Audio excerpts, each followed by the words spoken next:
sayangnya di kapasitas bandwidth open ini belum maksimal.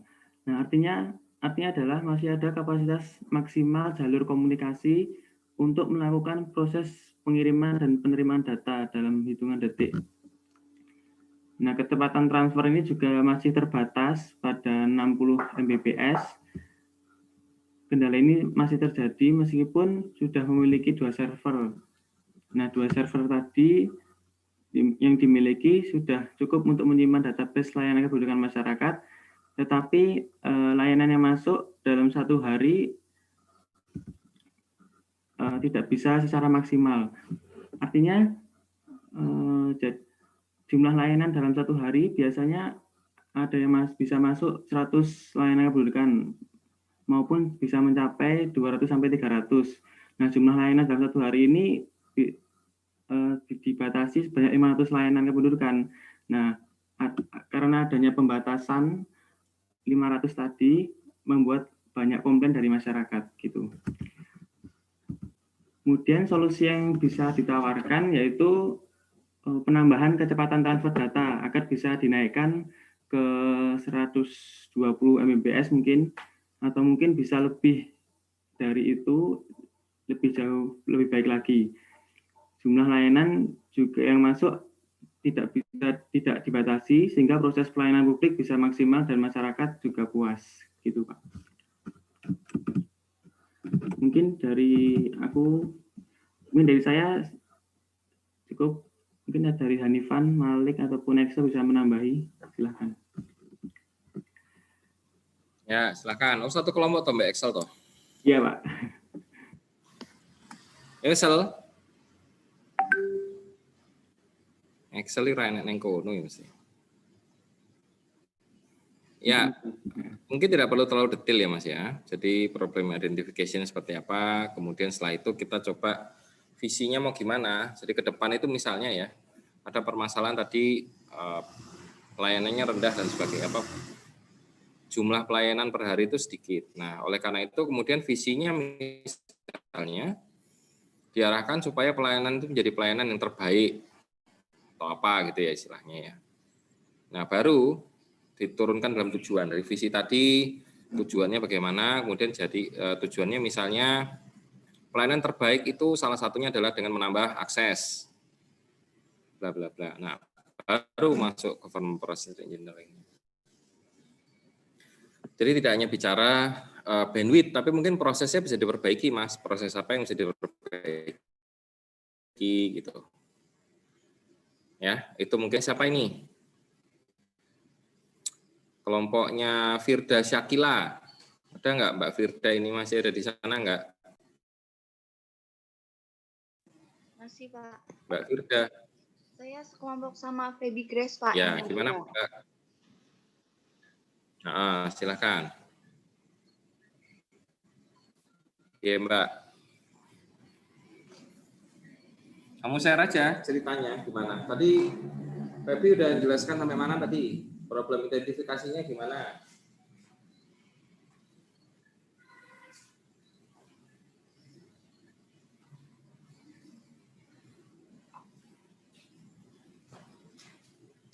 Jadi dari problem atau kekurangan aplikasi Supply ini itu yang pertama beberapa menu tidak dapat dibuka atau bertuliskan under construction seperti pada bagian informasi di menu jadwal layanan Pak. Kemudian pada bagian informasi di menu nilai jual kendaraan bermotor, tampilan blank saat akan memilih merek kendaraan sehingga daftar merek kendaraan tidak muncul walaupun sudah ditunggu beberapa saat yang akhirnya tidak bisa untuk melakukan pengecekan terhadap nilai jual kendaraan motor. Terus di halaman informasi juga pada menu berita Samsat Jateng isinya tidak dapat diakses sehingga banyak yang muncul adalah layar blank. Terus pada halaman pembayaran di menu link bayar terkadang tidak dapat dibuka dan tertera informasi bahwa menu tersebut error.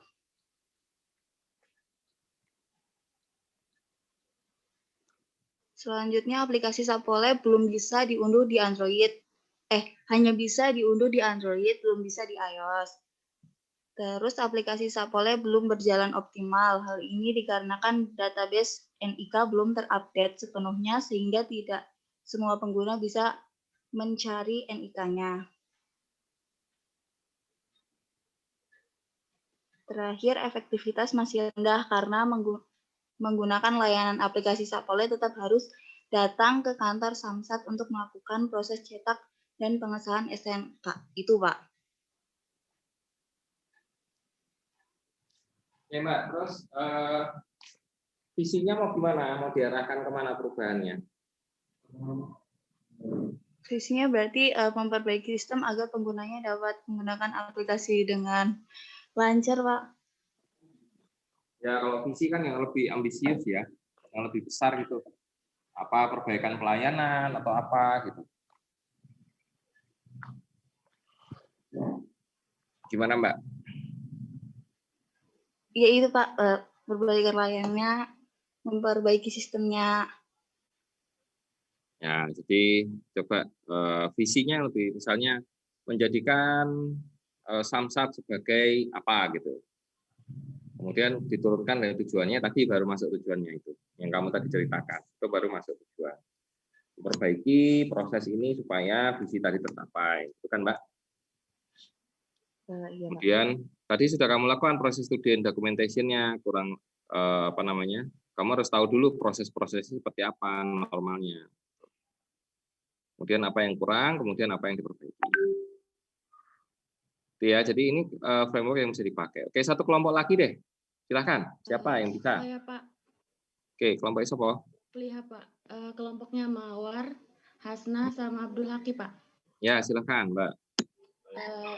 Jadi kelompok kami itu mau membahas tentang clue, Pak, yang sistem pengaduan yang antara jembatan masyarakat sama pemerintahannya itu, Pak. Awalnya itu clue itu dikembanginnya di Jakarta, tapi sekarang itu udah melebar kemana-mana gitu, Pak. Udah beberapa daerah yang pakai clue.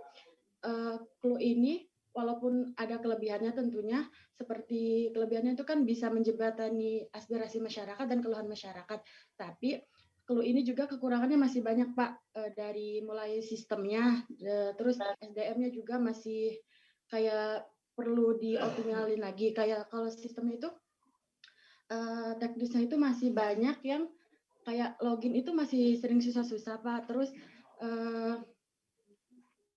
apa sih, ada beberapa orang yang nggak bisa ganti password, terus ada beberapa yang nggak bisa diupdate gitu, Pak. Terus kalau SDM-nya itu koordinasinya itu masih sangat kurang. Terus RT RW-nya juga kan itu lebih ningkatin peran RT RW ya, Pak. Dan mereka itu kayak masih gaptek gitu, Pak.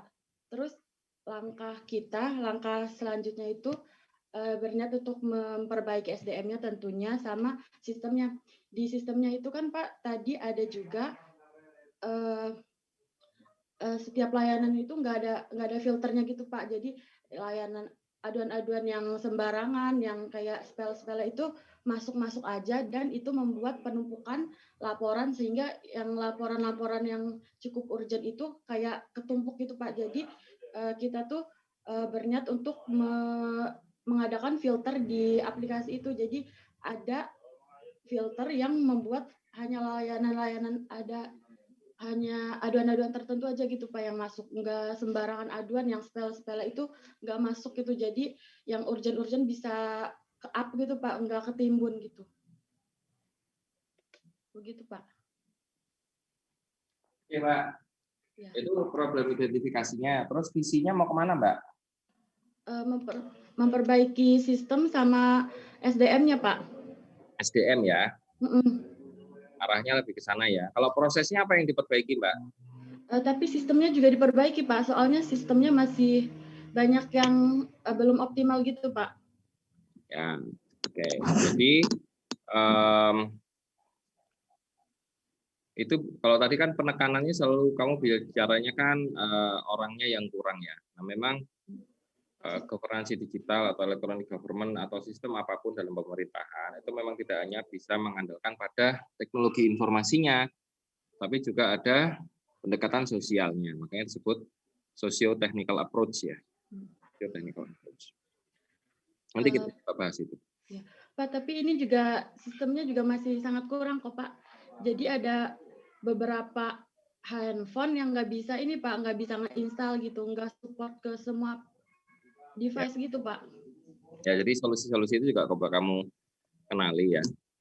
Dan coba untuk prosesnya gimana kira-kira supaya kekurangan-kekurangan tadi bisa ketutup kan gitu mulai dipikirkan ya. Iya Pak. Ya, oke, bagus. Terima kasih. Jadi sudah ada 3 kelompok yang tadi sudah share. Terima kasih Pak. Ya, sama-sama. Nah, mungkin nanti di pertemuan berikutnya kita tinggal bicarakan ya, finalisasi aja apa yang sudah Anda kerjakan, ditunjukkan beberapa kelompok, kemudian Anda munculkan di YouTube dan dikumpulkan pada pertemuan ke-16. Jadi setelah Anda taruh di YouTube, ya sudah gitu. Saya anggap Anda sudah melakukan presentasi. Kemudian kita lanjutkan kuliah kita. Jadi tadi kita sudah bicara tentang government process. Recording in progress. Nah, government process reengineering tadi sudah ada tahap-tahapannya, mulai dari problem identification sampai dengan proses implementation. Jadi kalau Anda lihat dari logika ini, sebetulnya logika ini sama dengan logika tentang pengembangan sistem yang pernah saya bahas ya. Bahwa di awal kalau kita bicara identifikasi masalah dan di akhir kita bicara tentang solusi, alternatif solusi dari masalah-masalah yang muncul. Nah, oleh karena itu tadi saya sudah sampaikan bahwa salah satu penekanan dari tugas ini adalah Anda bisa tahu apa sistemnya, apa kekurangan dari sistem itu, dan kemudian arah kemana sistem Anda dikembangkan, dan terakhir bicara tentang reengineering yang dilakukan itu apa. Gitu. Ya, jadi tahapan-tahapan itu yang penting dan perlu Anda kerjakan. Nah, untuk mengelola proses bisnis ada beberapa pendekatan. Misalnya kita bisa pakai pendekatan rich picture. Ya, rich picture tuh nggak ada standarnya. Jadi Anda boleh pakai gambar apa saja, yang penting menjelaskan tentang alur tertentu. Misalnya di sini alur sertifikasi. Ada tahap mulai, kemudian ada tahap pemeriksaan persyaratan, ada tahap penyusunan acara, penelitian SP3 bla bla bla bla sampai hasil uji dan lulus. Kalau lulus berarti pemberitahuan, kemudian mulai lagi. Jadi alur sertifikasinya muter seperti ini. Kemudian rich picture yang menggunakan gambar-gambar yang lebih terstandarisasi juga ada apa namanya, dikirim ke database, data transaksi dari cabang, bla bla bla bla bla bla sampai ketemu dan seperti ini. Jadi pemetaan proses bisnis itu pertama dilakukan dengan memberikan gambar-gambar baik dengan rich picture yang total tidak punya standar ini, yang penting bisa menggambarkan proses, atau dengan yang menggunakan standar seperti ini. Ya. Atau kemudian yang paling mudah dan sering digunakan adalah flowchart. Ya. Bagaimana kita menggunakan flowchart? Flowchart ternyata ada aturannya. Ada elemen-elemen dari flowchart yang perlu kita pahami, misalnya elemen proses, elemen terminator gitu ya. Ini ada elemen proses, ada elemen terminator, ada elemen decision, dokumen, data, predefined, bla bla bla bla sampai akhir kita lihat annotation, control transfer dan sebagainya. Nah, jadi ketika Anda membuat flowchart dalam proses bisnis itu Anda tidak bisa melakukan sesuai dengan keinginan Anda sendiri, tapi ada beberapa hal yang perlu dicermati dulu. Misalnya kotak itu berarti proses. Kemudian terminator berarti bunder, gitu ya. Decision berarti segi 4, belah ketupat gini. Dokumen berarti seperti ini, data berarti seperti ini, gitu ya. Predefined proses berarti seperti ini dan seterusnya. Nah, ini adalah flowchart yang bisa kita pahami, gitu ya. Nah, hari ini kita coba akan gunakan flowchart sebagai cara untuk menggambar proses bisnis. Nah, dari gambaran awal itu kemudian bisa Anda perbaiki sehingga nanti Anda bisa melakukan proses reengineering secara ringkas ya, sederhana ya. Nah, dari tadi sistem yang sudah Anda kenali, coba Anda petakan dulu kira-kira karena ini tidak melakukan penelitian murni ya. Kalau Anda penelitian murni untuk skripsi mungkin bisa Anda lakukan wawancara atau mencari prosesnya. Tapi sekarang karena ini waktunya 1 minggu 2 minggu, dari kegiatan yang dilakukan itu kira-kira prosesnya seperti apa sih? Nah, proses itu Anda gambarkan, kemudian Anda tawarkan proses alternatifnya. Ya, jadi proses aslinya menurut Anda dalam proses sistem itu prosesnya seperti apa? Terus menurut Anda kekurangannya di mana dan perbaikannya seperti apa? Kita lihat ya contohnya. Flowchart itu apa? Flowchart adalah bagan-bagan yang punya arus yang menggambarkan langkah-langkah penyelesaian suatu masalah. Merupakan cara penyajian dari suatu algoritma. Ada dua macam flowchart, ada sistem flowchart, ada program flowchart. Sistem flowchart adalah urutan proses dalam sistem dengan menunjukkan alat media, input, output, serta jenis media dan bagaimana dalam proses pengolahan data. Dan yang kedua, program flowchart. Kalau program flowchart lebih detail ya, urutan instruksi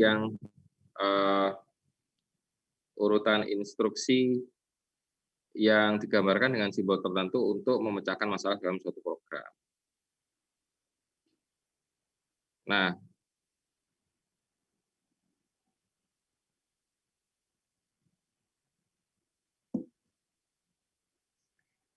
kalau sistem flowchart, ini yang harus jadi PR Anda. PR Anda itu jadi paling nggak menjelaskan tentang sistem flowchart ini. Sistem flowchart, gimana sistem itu bekerja, dan kemudian apa perbaikan yang Anda sarankan. Ya. Kemudian teknisnya seperti apa kita cobakan ya. Contoh sistem flowchart nih kayak gini nih, misalnya. Mulai dari request billing, mulai dari awal, ini start ya, start selalu dalam bentuk ini data yang dibutuhkan, kemudian masuk ke kanan, ya, ini ada 3 di sini, ada sistem billing, ada sistem ERP, ada sistem cash application, kemudian masuk enterprise database, bla bla bla bla bla keluar dan sebagainya.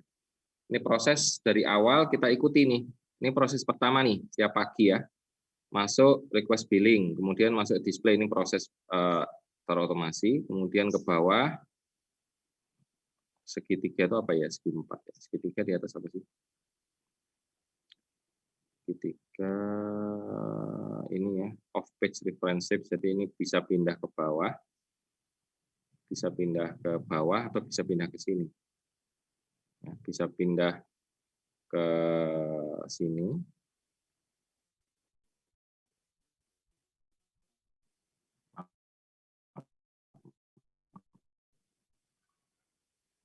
Bisa ada di sini ke bawah, kemudian turun ke bawah terus kita ikuti alurnya ya. Jadi nanya kalau flowchart itu kita tinggal ikuti alurnya saja. Di request billing program masuk lagi ke sini, keluar sini invoice, recording totals, masuk ke sini, turun ke bawah accept invoice, turun ke sini update, kemudian job completed. Selesai sampai sini. Ya. Jadi prosesnya seperti itu.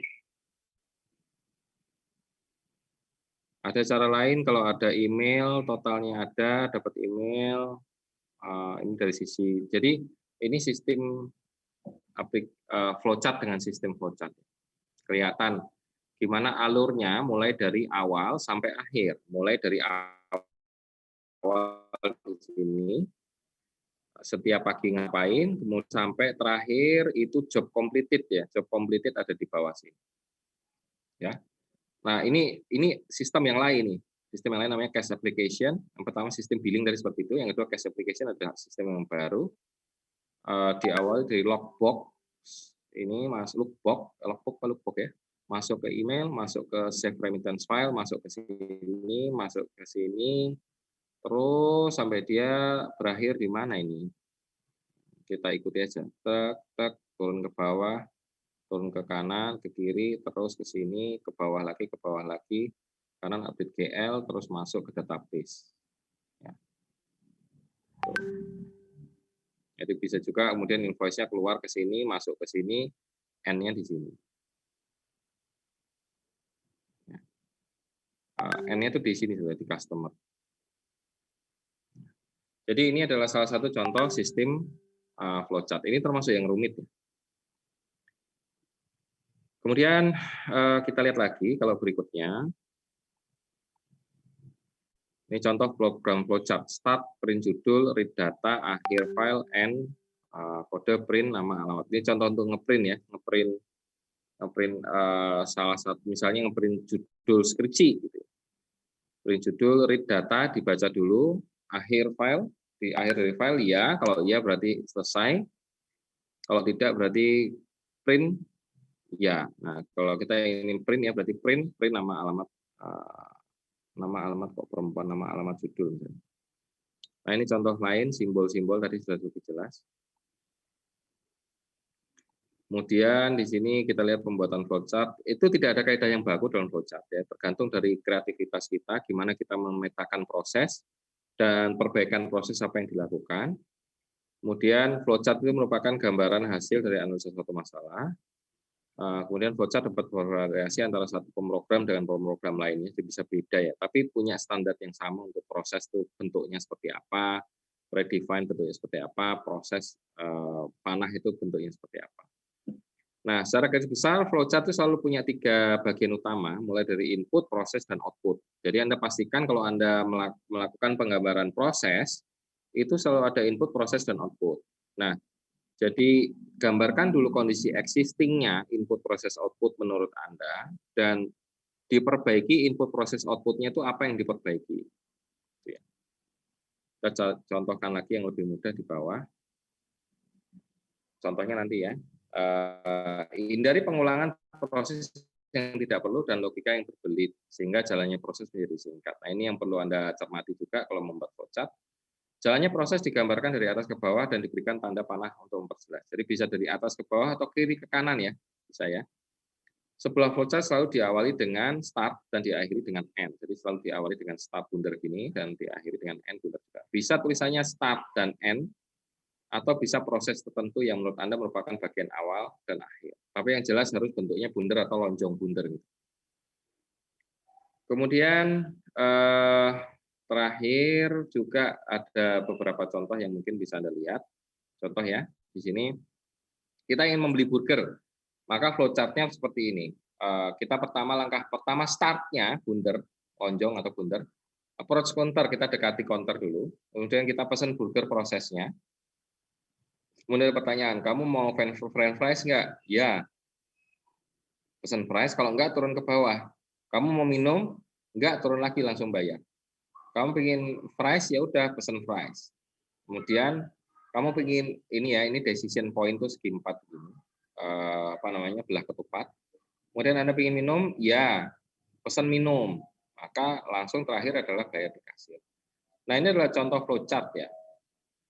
Contoh flowchart yang digunakan untuk pesan burger. Kemudian contoh flowchart 2, misalnya start input bilangan hitung bisa, ini contoh ini ya. Nah, di sini contoh kalau misalnya Anda nggak selesai. Ini kan tadi nggak pakai start ya, tapi pakai lambang bundar lonjong. Ini juga pakai start, nggak pakai start, tapi contohnya dia pakai start ya. Contoh menjalankan pakai start, terus langsung input bilangan, hitung sisa proses, langsung di sini karena halamannya nggak cukup, tulis A. A-nya balik lagi ke atas.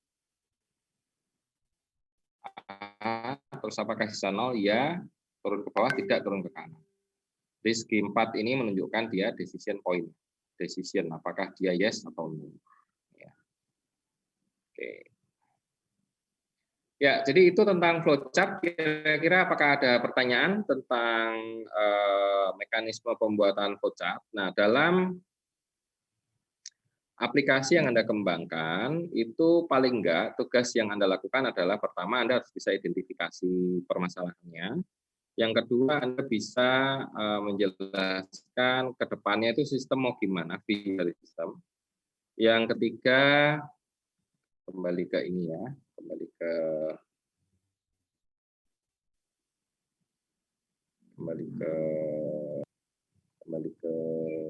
sini.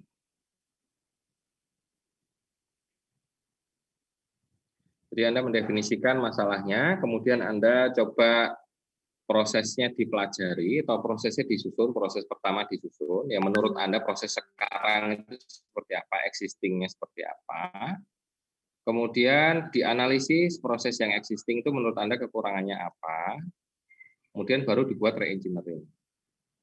Nah, untuk tugas itu paling enggak Anda bisa mengerjakan sampai di tahap 5 ini. Ya, sampai proses re-engineering. Jadi prosesnya gambar flowchart tadi dianalisis, dirubah jadi seperti apa. Tapi kalau syukur-syukur Anda bisa membuat sampai aplikasinya ya, bisa pakai Figma atau apa itu kemarin salah satu senior cerita ke saya, mereka biasa pakai itu untuk buat dummy dari sebuah sistem. Gitu ya. Silahkan Anda pakai itu juga nggak apa-apa, gitu ya. Tapi setidaknya tugas kita, tugas Anda di mata kuliah ini adalah sampai di proses re-engineering. Ya, kira-kira ada pertanyaan? Silahkan kalau ada pertanyaan. Recording stopped.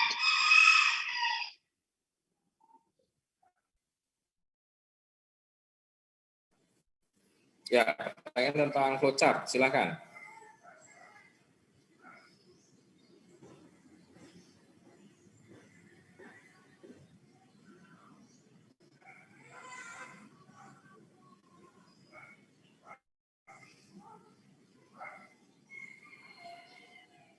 Pak izin bertanya mengenai penugasannya, Pak. Ya, silakan Mas. Oh iya.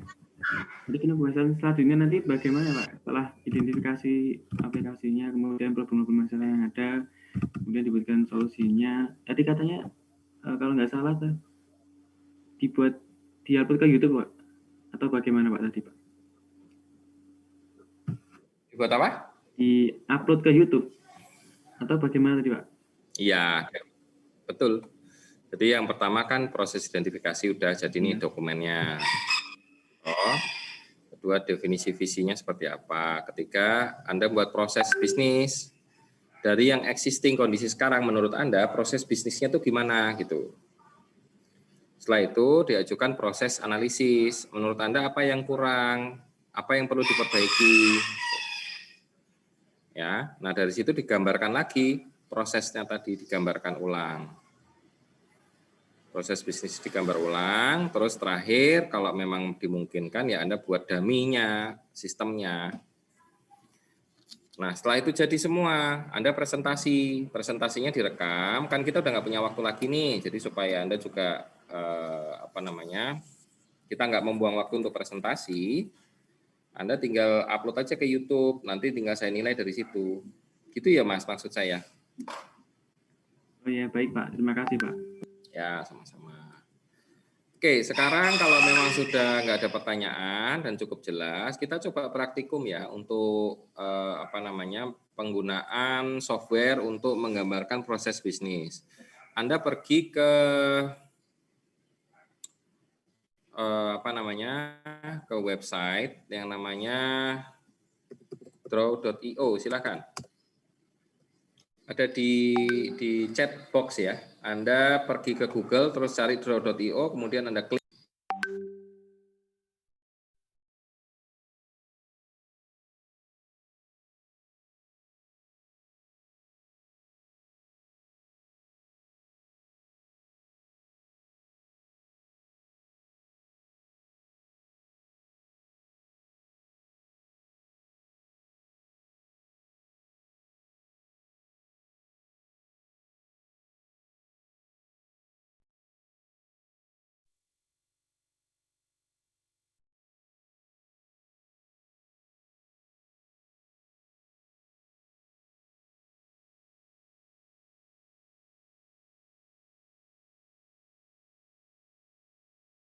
Sudah bisa?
Sudah ada yang bisa? Atau ada pertanyaan? Siapa nih yang bisa share?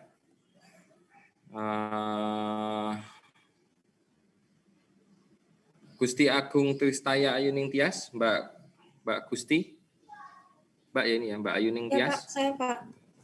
Coba Mbak di-share Mbak. Udah bisa Saya belum? masih belum bisa Pak, soalnya dari tadi muter-muter jaringannya. Oh ya, wes, apa nih? Iya, Pak. Mbak Melinia Marasuci. Ada Mbak Melinia? Masih di sana enggak? Masih Pak, sama seperti Mbak Gusti Agung Pak.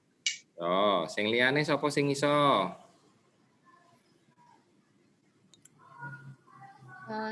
Sudah Pak, sampai yang create new diagram gitu Pak. Ya, siapa itu? Mawar Pak. Coba Mbak Mawar di-share.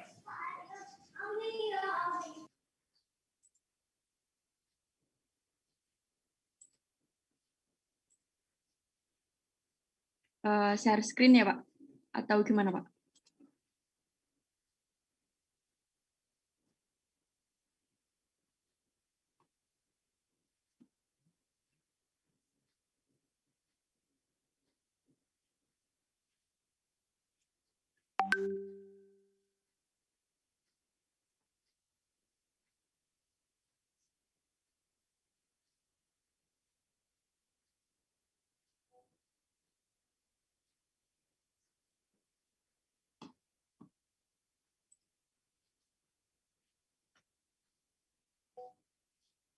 Maaf Pak Rino, ini di share screen ya Pak?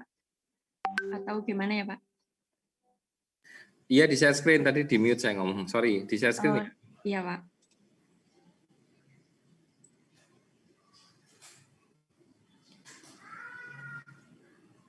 Seperti ini Pak.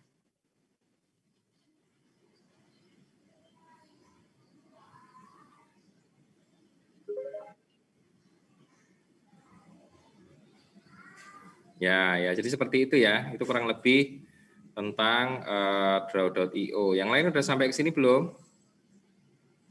Sudah Pak. Ya. Ya Pak. Nah, itu cara membuat flowchart ya seperti itu. Misalnya kita taruh blank diagram aja Mbak, diklik Mbak. Coba Mbak.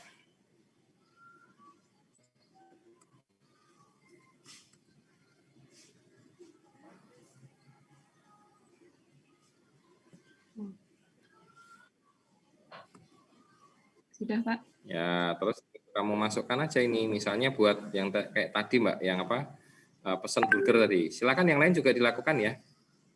Oh, iya. Ya, saya stop ya Mbak ya, coba saya screen saya yang saya. Iya Pak. Stop dulu ya Mbak.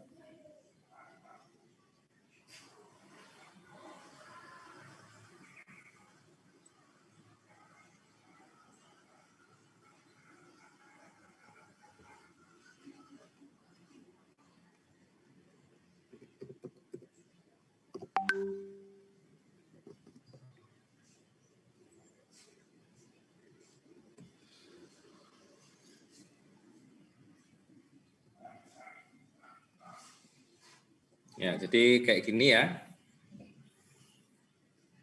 Recording in progress. Jadi kita misalnya ingin membuat ada berbagai macam diagram di sini, ada bisnis, charts, cloud. Ini draw.io ini salah satu software yang disediakan oleh Google ya, perusahaan Google untuk menggambar-gambar, dan ini dilakukan secara gratis. Nah, kita bisa pilih salah satu, bisa pakai flowchart, bisa pakai basic gitu ya, bisa pakai blank atau flowchart, atau macam-macam yang kita bisa pilih ya. Nah, ada berbagai macam untuk menjelaskan proses. Salah satunya flowchart, yang lain itu entity relationship diagram ini ya. Ini kalau bicara hubungan antar database. Kemudian sequence diagram seperti ini, organization chart, swim lane ya, seperti ini. Nah, kalau kita cermati flowchart, misalnya kita klik ya, kemudian kita create.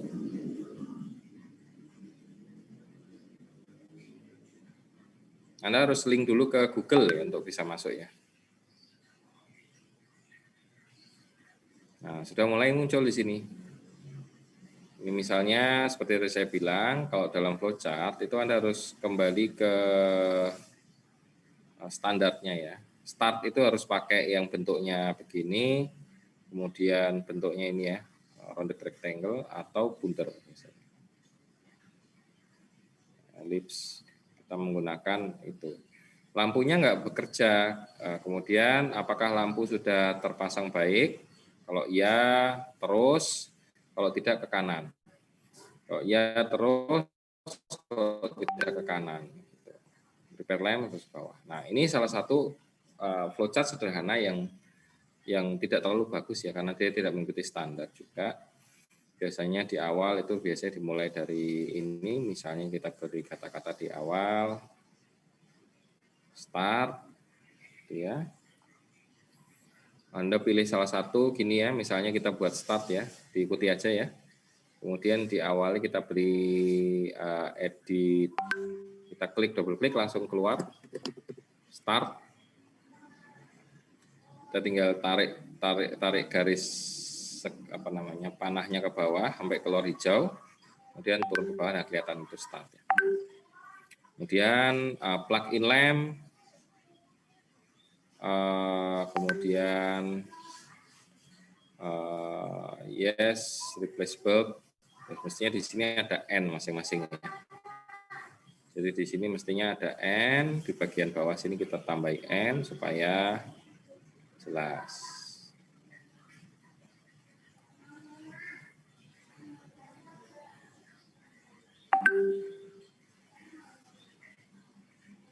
Tambahi ya, misalnya di sini tulisannya N. Nah, dari replace bulb kita tarik lagi juga, oh berarti ini N sudah selesai ya. Dari sini juga kalau ini sudah selesai, kita beri tambahan proses tadi.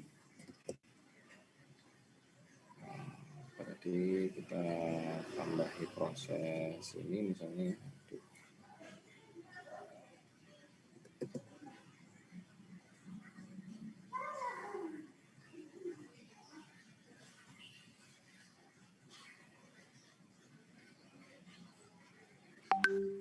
Ini harusnya nggak begini. Ya. Cara yang lebih kaku.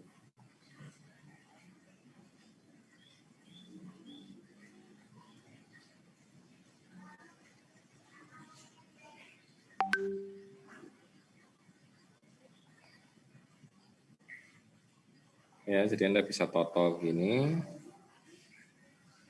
Ini berarti prosesnya sudah selesai gitu. Kemudian repair lamp ini dia balik kayaknya, balik ke atas. Dari sini masukkan ke atas gitu ya. Nanti akeh ngel.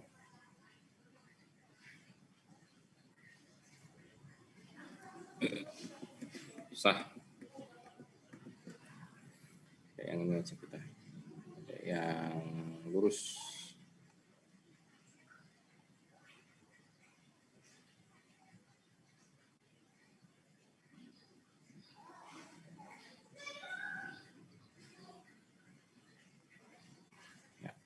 Jadi ini bacanya kalau kemudian ada start mulai ya, lampu nggak bekerja, apakah lampu kecolok? Ya. Apakah bornya kebakar? Tidak, berarti perbaiki lampu, dan itu cek lagi ke atas. Ya. Kemudian kalau itu bisa kembali ke bawah. Lamp plug in, yes. Repair lamp atau ini langsung N aja deh, dari sini langsung N aja biar jelas. Jadi anggapnya sudah nyala ya.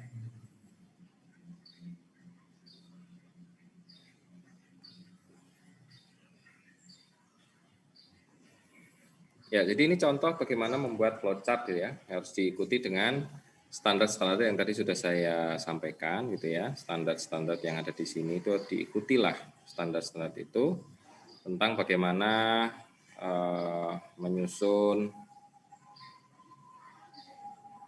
flowchart.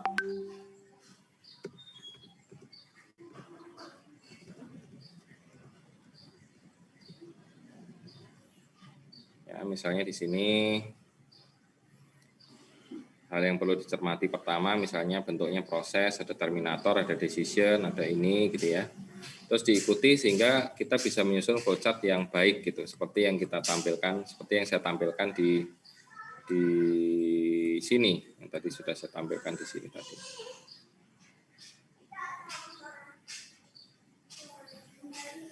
Nah, ini misalnya ya dalam konteks tugas. Ya, setelah Anda selesai gambarkan proses existing begini, mana yang kira-kira harus diperbaiki? Apakah lem plug-in dihilangkan, jadi dari lem doesn't work langsung ke bawah, atau ini ditambahi, gitu ya? Bagaimana yang menurut Anda itu bisa memperbaiki proses dari aplikasi yang berkaitan dengan pelayanan tadi? Kurang lebih seperti itu ya tugas kita ya minimalnya ya.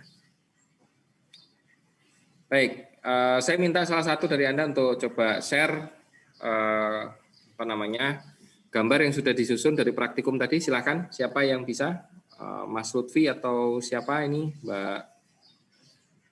Mbak Ina atau Mbak Marsha Aisyah? Mbak Marsha mungkin yang belum berpendapat. Silakan Mbak Marsha.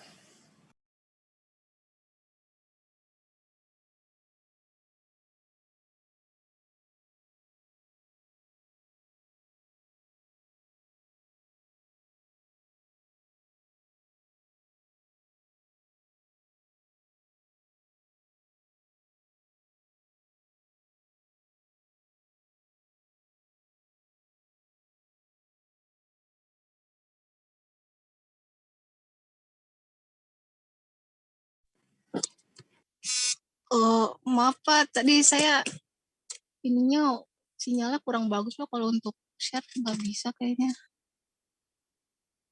Nah, yang lain. Iya, jadi terkendala dari tadi makanya. Mohon maaf Pak.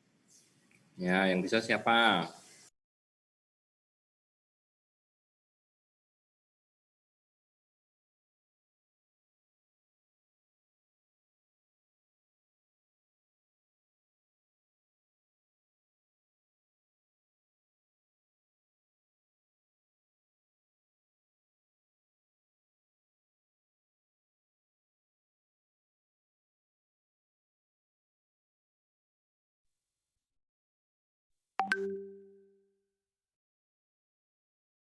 Mbak Vivi bisa Mbak Vivi? Mohon maaf Pak, tidak Pak. Saya pakai HP.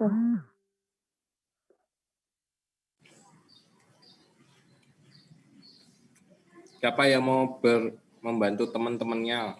Mbak Hasna Maulida.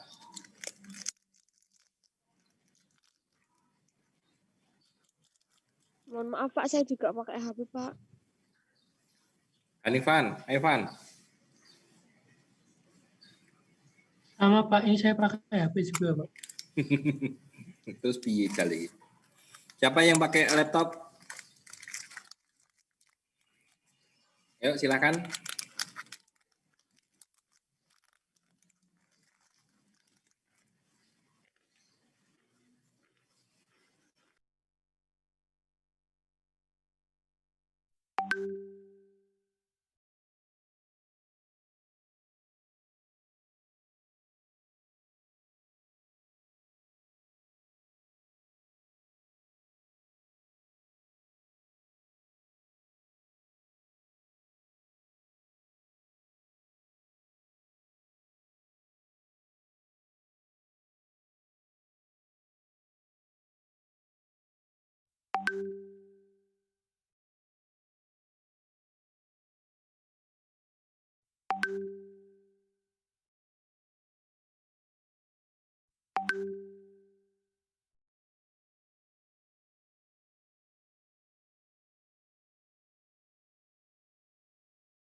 Ya udah kalau gitu kalau nggak ada yang mau share, sekarang kita coba diskusi aja tentang tugasnya ya. Progres tugas masing-masing sampai mana, kelompok mana saja. Tadi sudah ada 3 kelompok yang sudah share ya. Recording stopped. tentang tugasnya, progres tugasnya sampai mana. Mungkin ada kelompok lain yang mau share atau mau bertanya tentang tugas, silakan.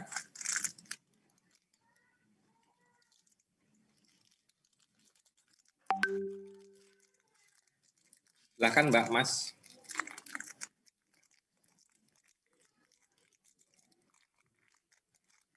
Lutfi, sudah cukup jelas Lutfi? Sudah Pak, baik.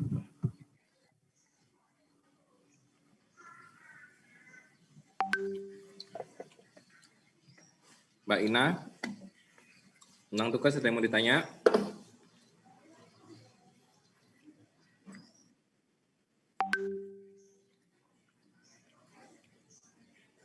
Udah ya. Oke, di sisa waktu kuliah itu nanti tolong dicek di Spada gitu ya. Di Spada tolong Anda share tentang tugas ini progresif sudah sampai mana. Masing-masing orang satu meskipun itu adalah jawaban dari kelompoknya. Jadi tolong dibuat yang berbeda-beda ya, nggak boleh sama kalimatnya meskipun secara umum sama.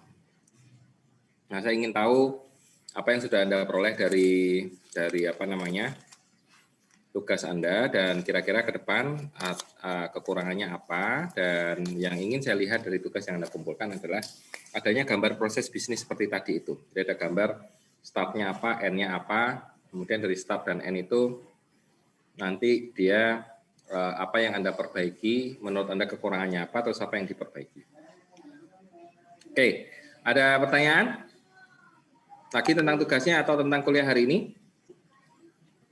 Bertanya Pak tentang tugasnya. Ya, siapa ini?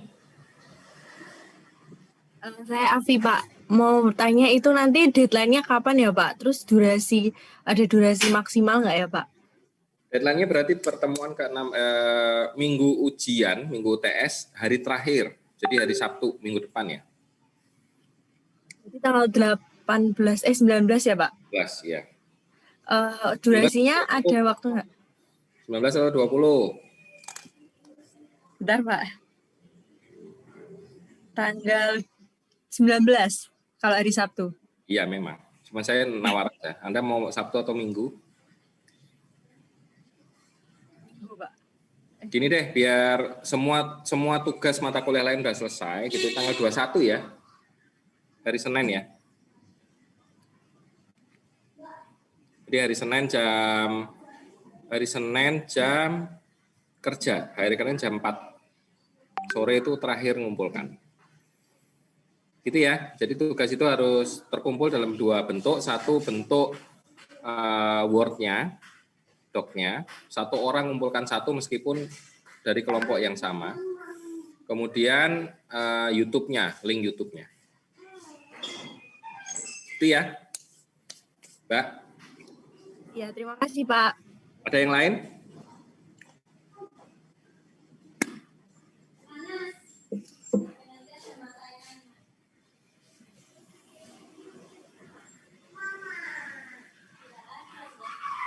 Kalau nggak ada, saya simpulkan dulu kuliah kita hari ini. Ya, jadi kuliah kita hari ini sudah, tak recordingnya tak terus nih. Recording in progress. Jadi kuliah kita hari ini sudah menjelaskan tentang apa itu pentingnya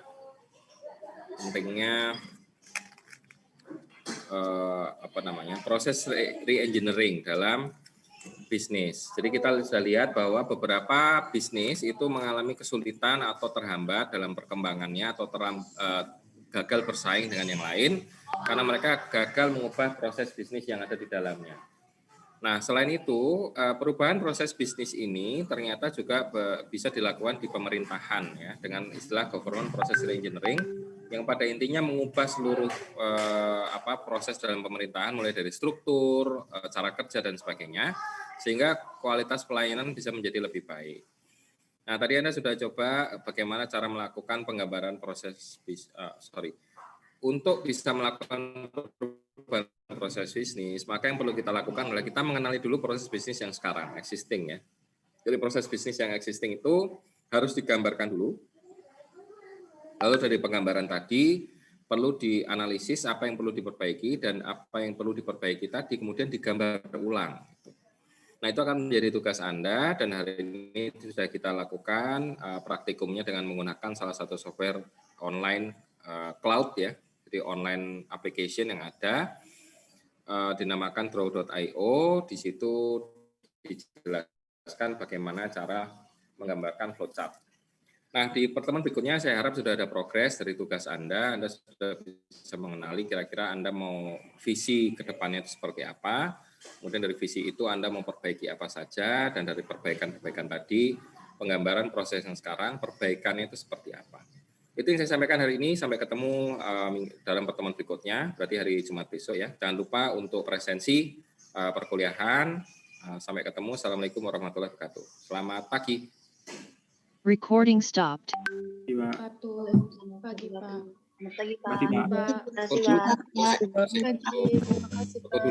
Foto dulu, nyalain dulu. Masaknya wis mateng dong. Tadi saya ngajar tak sambil nyapu. Ben rodok suwe. Oke ya, 1, 2, 3. Oh, Excel lintang tuh yang ini toh. Kok bayangan saya kok bukan kamu ya, wajahnya lain. Lupa, saya kecampur. Baik, 1, 2, 3. Terima kasih. Assalamualaikum warahmatullahi wabarakatuh. Selamat pagi. Waalaikumsalam warahmatullahi wabarakatuh. Terima kasih, Pak.